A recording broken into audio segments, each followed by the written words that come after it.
In this video, we're going to look at some ways to use trigonometry to measure things to do with circles. So we call this kind of measurement of circles circle mensuration, and it just means, we're measuring different things in circles. But first of all, we need to know the names of those things. So you're probably quite familiar with the word diameter, right? The line that goes through the edges of a circle and through the center. But we're also interested in things like what we call a chord. Now, a chord is a line segment that goes through the circle, but it doesn't have to go through the center point, right? And you might be able to see, well, if you had lots of these chords, like say I were to draw in a couple more of them along with the diameter. Oh, that is not a very good one. But if I had them going parallel, harder than you'd think to draw these in. It starts to kind of look like the center of a guitar. It's like strings on a guitar, right?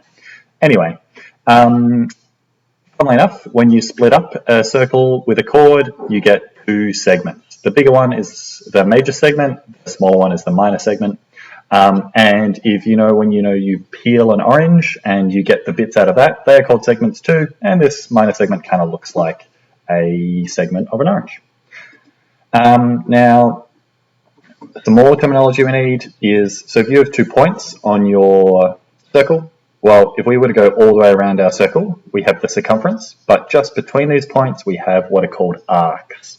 So the smaller of the two ways, so the quicker way you can get from A to C going around the circle is called your minor arc.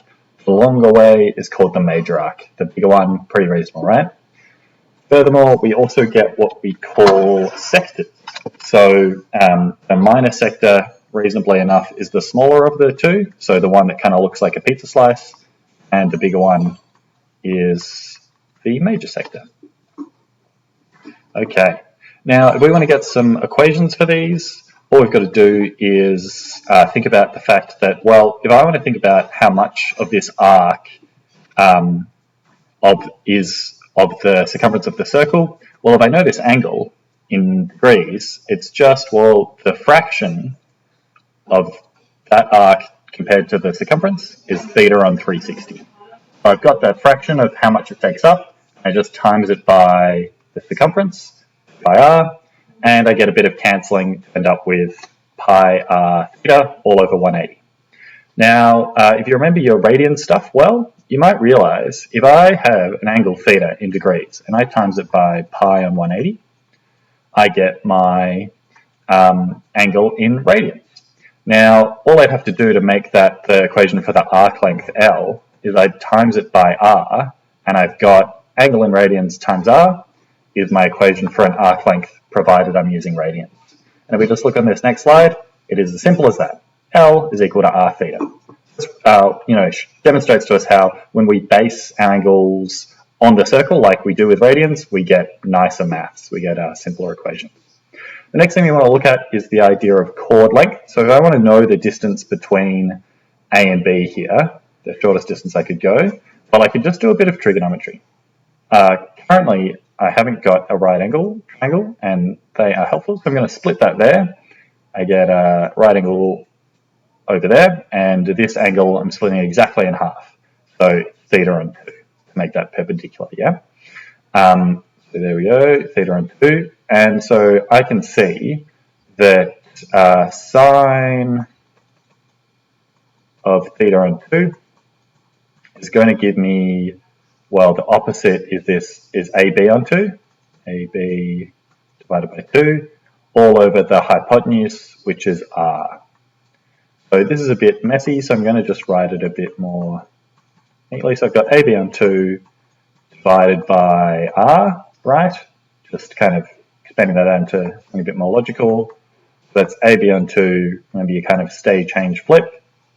So we're left with AB times 1 and 2r on the bottom. So AB itself is 2 times r times sine of theta on 2, where theta is the angle that the chord takes up, so to speak, if that makes sense. So there we go in terms of chord length. Now let's talk about sector. It's a really similar idea to how we got arc length. So if you know theta in degrees, well, theta on 360 is the amount of the area you've taken up, right? You just times that fraction of theta and 360 by our equation for the area of a circle, pi r squared, and we're left with this formula for area of a sector and using degrees.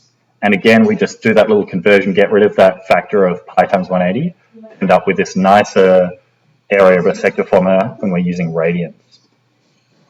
All right, now area of a segment.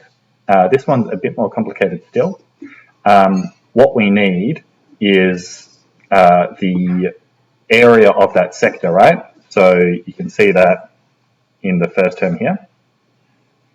And we can see for both of them, it's actually the same term on the end to fix it up. What we want to do is we want to get rid of the bit in here, yeah? And that's just a triangle, right? A triangle with two side lengths of r and the angle in between theta. If I know my area formula of half AB sine theta, well, both A and B are just r. So the area of that bit, that shaded bit, is half r squared sine theta.